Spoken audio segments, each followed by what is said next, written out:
দাদাভাইয়ের ওখানে এলেই আমাদের হুজুকে বেরিয়ে পড়া হয়ে যায়, কোনো প্ল্যানিং আমাদের থাকে না। তো কাকিমাদের বাড়ি থেকে যখন দাদাভাইয়ের ফ্ল্যাটের দিকে যাচ্ছিলাম, তো তখন ডিসাইডেড হলো যে রাত্রেবেলাতে কিছু একটু আমরা খেয়ে যাব। কী খেয়ে যাব ভাবতে ভাবতে বৌমনি বললো যে সিটি সেন্টার ওয়ানের ওখানে একটা সুজির ফুচকা আছে, খাবি? বেশ ভালো, আমি কখনো সুজির ফুচকা খাইনি। তো ওই জন্য বেরিয়ে গেলাম, বললাম যে হ্যাঁ ঠিক আছে, তাহলে তো ফার্স্ট টাইম নতুন কিছু ট্রাই করা হচ্ছে, আর সত্যি বেশ ভালো লাগলো খেতে। তার মাঝখানে এনার আবার টয়লেট পেয়ে গিয়েছিলো, তো আমি খেয়ে নিয়ে তাড়াতাড়ি এনাকে নিয়ে গেলাম সিটি সেন্টার ওয়ানে ওয়াশরুমের খোঁজে। কারণ আমরা যখন গেছি 10টা বেজে গেছে অলমোস্ট, তো সবই বন্ধ হয়ে গেছে এক্সেপ্ট একটা একদম গ্রাউন্ড ফ্লোরের যে ওয়াশরুমটা সেটা বাদে। তো সিকিউরিটিকে বলে সেই মতো খুঁজে সেখানে যাওয়া হলো।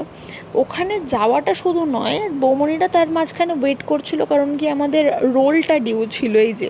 তারপরে এসে এনাকে আমি নিয়ে নিয়েছিলাম, বৌমনি পুপুনের জন্য রোলটা আনতে গেছিলো, কারণ আমি তো পুরো ফুল হয়ে গিয়েছিলাম। ফুচকাটা এতটাই ভালো লেগেছিলো যে আমি 7-8